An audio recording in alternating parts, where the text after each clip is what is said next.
bravery and judgment, and that's what we saw yesterday. I also want to thank our coroner and the health professionals for their excellent work. As with every officer-involved shooting, there will be an investigation into this incident with not only the CPD, but also the Citizen Complaint Authority, one of the pillars of our collaborative agreement. They will both be running parallel investigations. We are committed to a thorough process, and I have the utmost confidence that the CCA, our police department, and our city administration, along with our law enforcement professionals, will direct these investigations with transparency top of mind.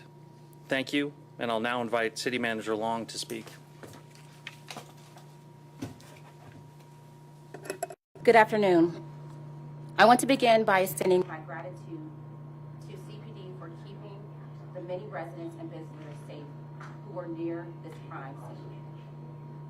Guns being drawn in front of two gyms of our city, Music Hall and Washington Park, is a terrifying moment, especially in the early evening hours of summer. Hey, City Manager. Did you get that? You didn't get that. Oh, okay. Sorry, it's a lot going on up here. Do you want me to start over again? Okay.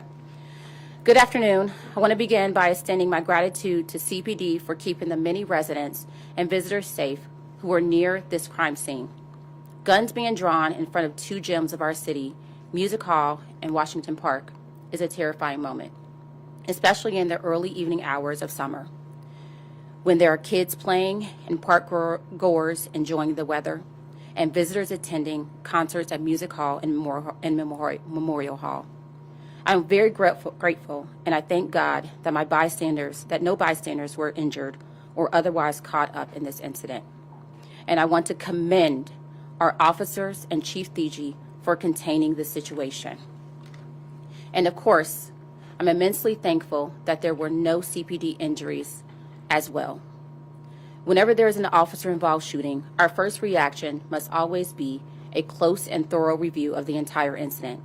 That's a key component of the collaborative agreement, and that's something that I take very seriously as city manager. Our officers have lengthy job descriptions and an enormous responsibility to keep us safe. There is never a more serious moment than when an officer considers using deadly force. When a person is shot and when a person loses their life, it is our duty in a democratic society to explain why. And that is exactly what my administration intends to do as we react to the incident last night. We should also take a moment to acknowledge the families and loved ones who are affected by these life-altering and life-ending circumstances. The loss of life is always serious. It is something that we must work tirelessly to prevent, and when we can't, we must acknowledge the humanity of every life lost. For me, as city manager, I want to again commend our officers for protecting the many bystanders who were at the scene. I consider CPD to be heroes with a very difficult responsibility to protect Cincinnatians in even the most challenging contexts. I also want to thank our residents and the media for their patience and attention as we continue to share details about the incident. Thank you, and now I'll turn things over to Chief Thigi.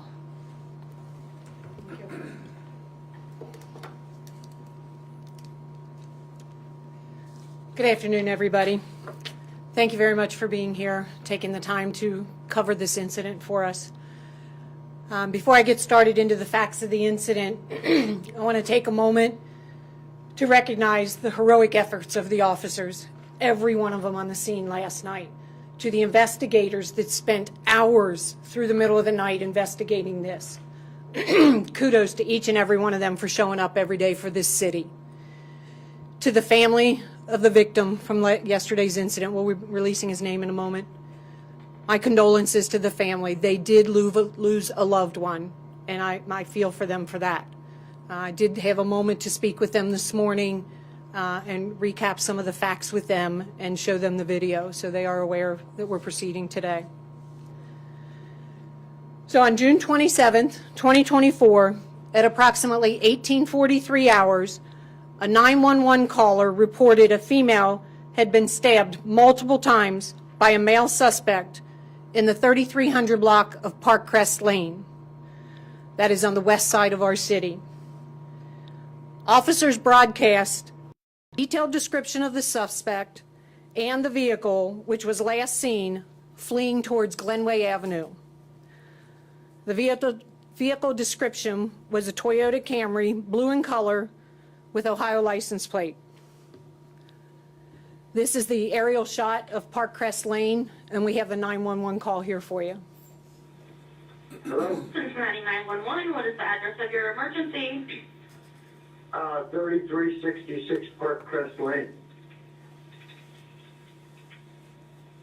And can you just repeat that for verification? 3366 Parkcrest Lane, Cincinnati, Illinois.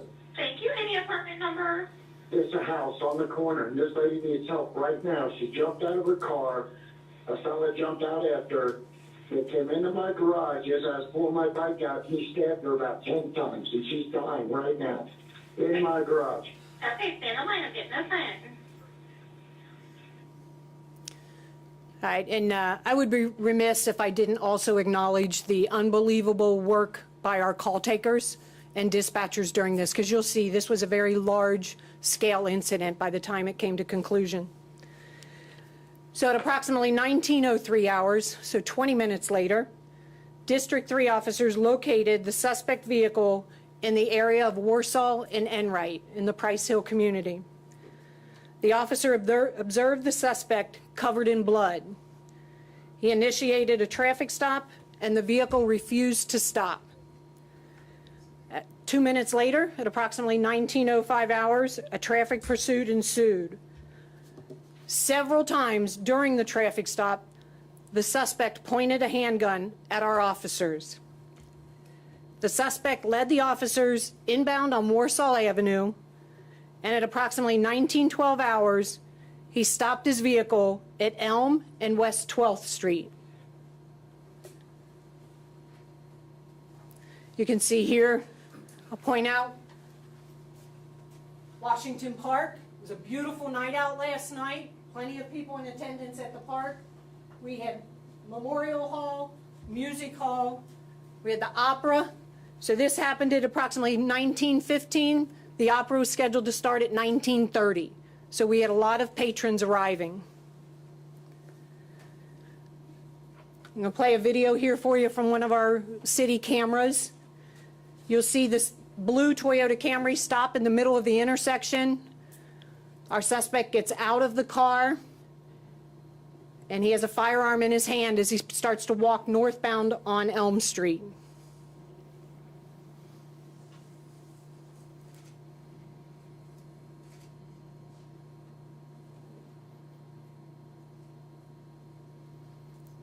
This video is about 1.5 minutes long, but it's powerful.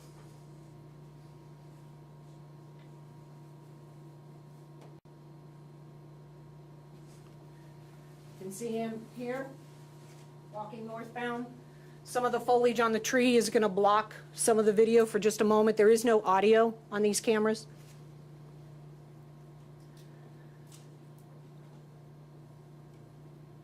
This camera is being maneuvered by an officer at our real-time crime center to keep an eye on the suspect.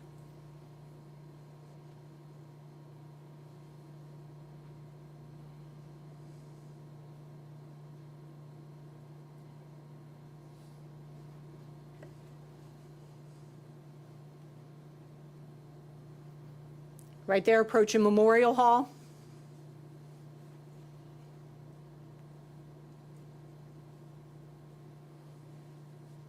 See people going inside up the steps of Memorial Hall.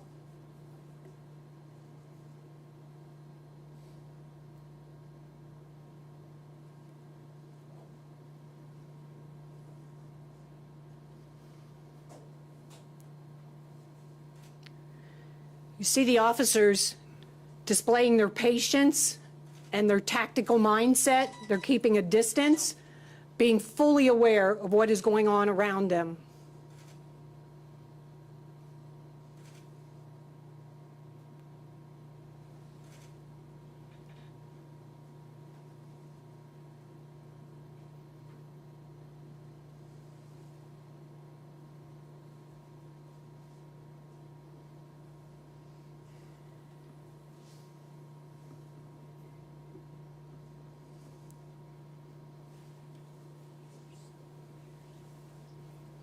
can see the patrons trying to get into the music hall facility.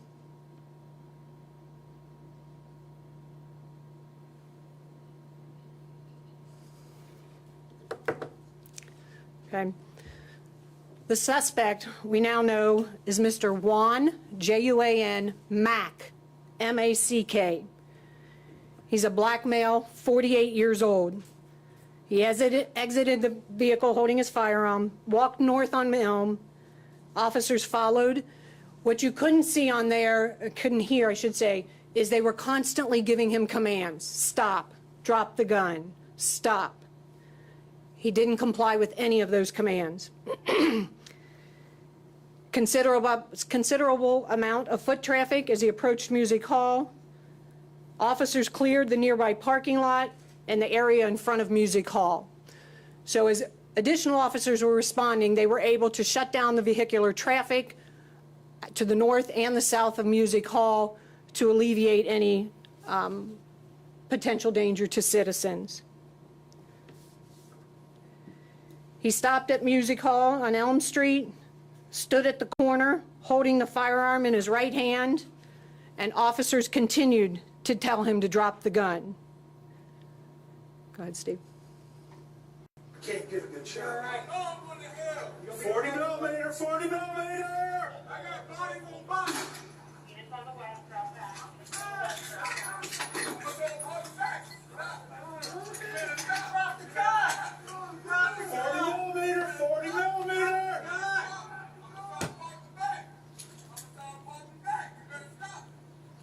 Drop the gun! Drop the gun! That's what we want! Drop the gun! Drop the gun!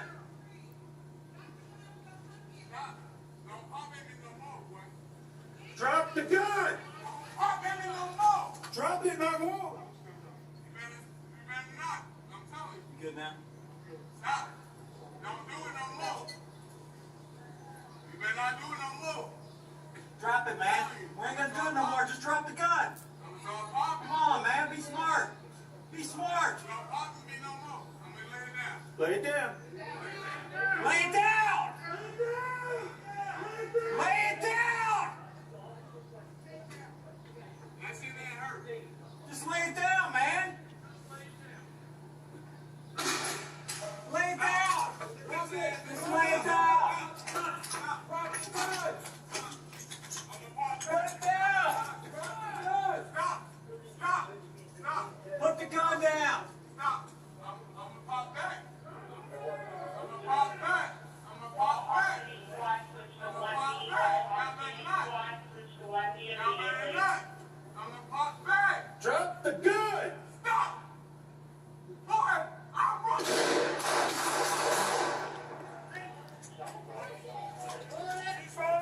Ceasefire. Hold it. So to give you an idea of the chronologically what happened there, we had a supervisor with a 40 millimeter foam round. That's a non-lethal weapon that some of our supervisors have in their vehicles. The sergeant fired one round, hit Mr. Mack on the leg, had no effect. He fired a second round, missed Mr. Mack, while the officers, you could hear him continually telling him, drop the gun, drop the gun. I don't know if you guys picked up on it or not, but some of Mr. Mack's responses to the officers were things such as, I'm going to hell, I'm going to hell, I have a body on me. Keep in mind, he just practically murdered a woman, practically murdered her. He doesn't know whether she's dead or alive. He believes he's killed somebody. The other part here, I don't know if he kept telling the officers, you drop your gun, then I'll drop mine. Not tactically sound. We're not going to do that. We're not going to back down. The other thing is he's telling the officers, if you fire that 40 millimeter, is what he's referencing, again, I'm going to start popping. I'm going to start popping. That's a threat to the officer's safety. So at the end of this, he refused to follow the officer's commands, in fact, raised his firearm, which caused the officers to use deadly force. We had one officer that fired one round from a patrol rifle, another officer that fired 3 rounds from his handgun, another officer that fired 1 round from his handgun, and another officer that fired 1 round from his handgun. And in total, the sergeant fired 3 40 millimeters. First one had effect, second one missed. The third one was fired simultaneously as the deadly force was being used. Do you have another one, Steve? All on-duty squad, switch to 1B. All on-duty squad, switch to 1B immediately. Drop the gun! Stop! Just quiet! I'm running!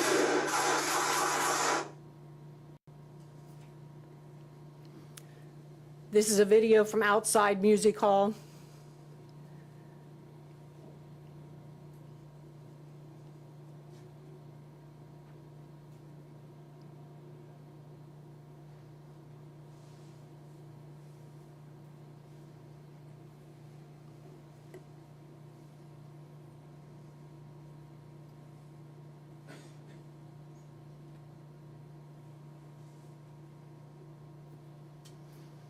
And if you saw that green powder that kind of went into the air, that is from the 40 millimeter foam round.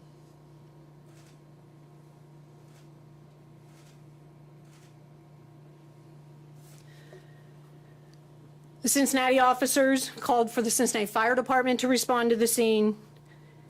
And prior to their arrival, again, kudos to the officers, numerous officers started life-saving measures on Mr. Mack.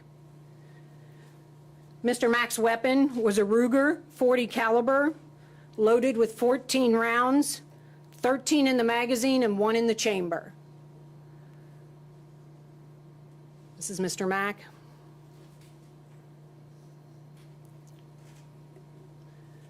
Can you go back for a sec, Chief? Thank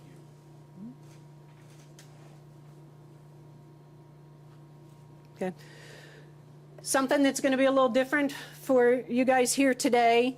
Due to Marcy's Law, we will not be releasing the officers' names.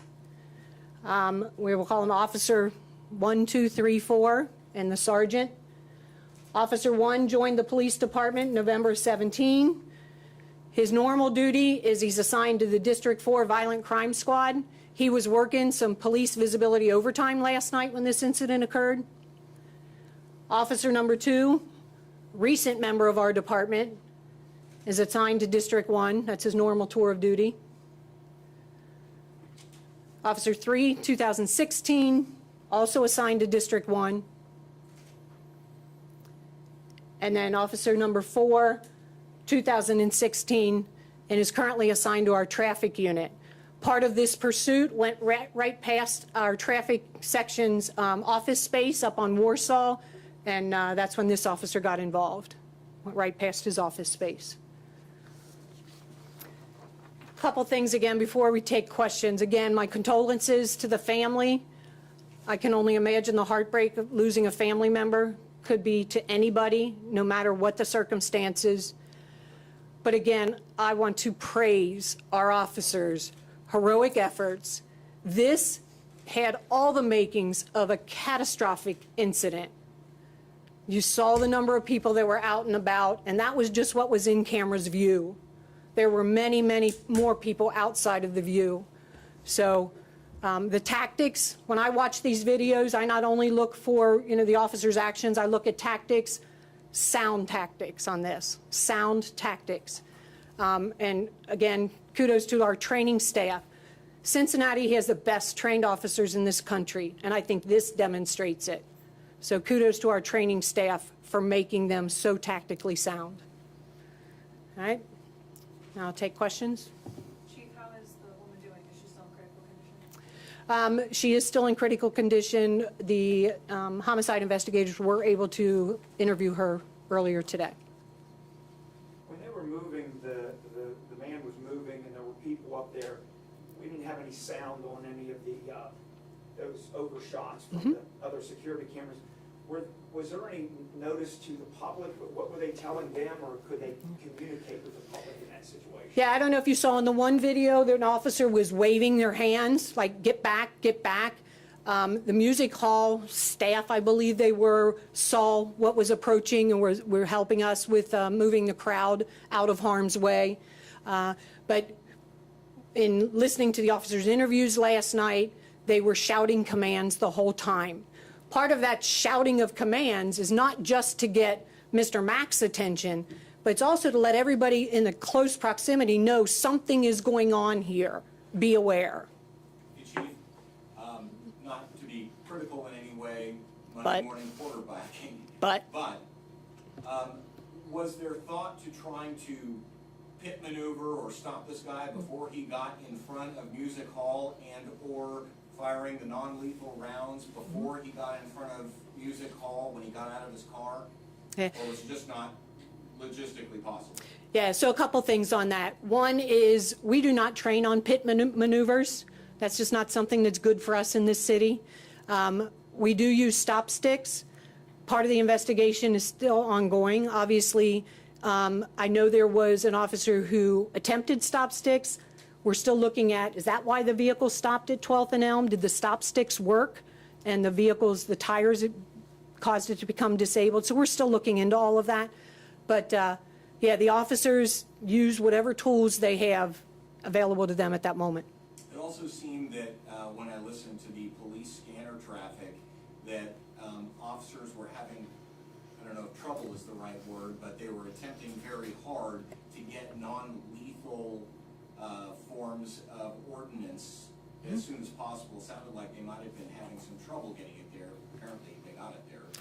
Yeah, that sergeant was there very quickly. He works just right across the street at District 1, so it was there quickly. Every sworn officer carries a firearm, obviously. Many of them carry patrol rifles, but not every single sworn officer has a non-lethal weapon at their disposal, and there is reason for that. There are strategies behind that for us. But the ones who have it the one who had it was able to get there. And additional reason, I don't know if you heard in part of the video, you hear them calling for all on-duty SWAT personnel to come down there. They also bring additional resources, additional tools, but this resolved itself prior to their arrival. Chief, one thing that I think is important to make clear, I know you explained the process, I know you explained your officers tried everything they could to use non-lethal force and whatnot, but I feel like there is still a part of the population who might look at any kind of officer shooting and say, why couldn't they have shot him in the leg with the bullets? Why couldn't they have done this? If you can explain that protocol, I understand officers are trained in those situations. When an arm goes up with a firearm, you do not freeze up. You're trained to eliminate the threat. Yeah, you're absolutely right. So, and I understand why people ask that question. I truly do understand. But the way an officer is trained, stop the threat. Stop the threat. Shooting somebody in a hand or in a foot is likely not going to stop the threat. Unfortunately, that's where they have to make a decision. What do I need to do to stop this threat now? And that is a decision that they have made. Chief, you spoke with the family of the deceased. Can you give any indication as to what they said, what their reaction was? Yeah, I'm not going to share what our conversation was. I will tell you, you can only imagine, that's a lot to take in, to find out your loved one has passed, to find out how they passed, and then to come in and watch it on video. I strongly believe that's the best thing to do prior to having a press conference. I don't want the family or the officers to, the first time they see the video is when they turn the local news on. So it's important to get them in here early and let them have the option to see the video or not. But behind you. I'm sorry. Can you speak to the amount of officers who were pursuing Mr. Mack, after that initial encounter with him, and why there was such a heavy police presence outside of Music Hall? Was that simply because it was a heavily populated area, was there an event going on, things like that? Yeah, so I don't have a lot of detail on the answer to that, but I can tell you the officers already knew that he had stabbed a woman. He was trying to kill this woman. So they knew that. They knew they had to stop him. Then once they engage in a vehicle pursuit, he points a firearm at the officers that are pursuing him. Heightens that sense of emergency even more. Once they get downtown, anytime you get into the downtown OTR, heavily populated areas, there's even a heightened sense of emergency to stop this threat. Many, many lives were in danger. So I don't have a number for you of how many officers were there. You also have officers that work in off-duty details at Music Hall, Washington Park, the PVO that I mentioned. We want these officers out there. You know, the city administration has been gracious enough to give us funding to make sure we have the cops in the right places at the right time. And this is indicative of that. What do we know about how this whole thing started in that initial incident and what the relationship is between Mr. Mack and his woman? Yeah, so some of that is still under investigation. All the officers knew was what that 911 call relayed to us initially. That's how this whole thing got started. They didn't have anything prior to that. That's what they were acting on. What is the relationship, or do you guys know yet, between Mr. Mack and his woman? Yeah, I know they are not strangers. I'll just say that. Do you have an age on her? I'm not sure. I know she's younger than him. That's all I know. Sorry. Any indication as to a background on your suspect? In other words, does he have a rap sheet? Do you have any details on that, and also any kind of mental history? Yeah, so I would be speculating to comment on his mental status, but what normal person acts like this, I don't know. So, but as far, he does have a criminal record here locally. I did not get into the details exactly of what that is. Do you know where he's from? He lives here in Cincinnati. I don't know if he's brought Not up, on born and raised here. probation or anything right now?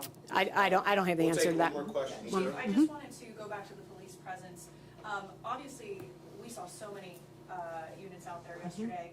You think about your current state, down more than 100 officers. When something like this happens, it is all hands on deck. You are seeing pretty much all of District 1 and help out responding to that. Where does that leave you as far as covering this city and maybe being forced to ask for help from surrounding districts to cover other hot spots in the city? Where does that leave you? Yeah, so we typically don't ask others for help. Typically, others ask us for help, which I'm proud to do when we can.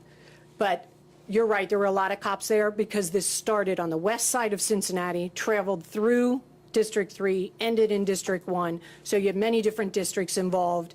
And part of the investigation is, once it comes to a resolution, we need to hold on to those officers in a space so they can all be interviewed by our homicide investigators. So once this resolved, they do not get sent back to their unit of assignment until after they've been interviewed. All right? Speak to the councilperson real quick. Do you mind stepping in front of the podium? So watching this, obviously you were a policeman. What are your thoughts? Just a horrible, tragic situation. Tactically, as the chief said, the officers did everything possible they could do to try to preserve life. The use of the 40 millimeter rounds is evidence that the result in using your firearm was the last resort. So it's still under investigation. But based on what the chief has said, based on what I've seen, tactically, the police did everything they could. And the fact of trying to preserve life, the 40 millimeter rounds, 3 times, discharging 40 millimeter rounds, trying to prevent using deadly force, I think that tells the story right there. And Ms. Rowley, do you mind answering a question? What's your question? The question up at the podium would be what your thoughts are coming from your position in the city. If you wouldn't mind standing at the podium, it'd be very helpful. I think they've said it. That's it for today. That's the last question. Appreciate it. Thank you. Thanks, everybody. Good.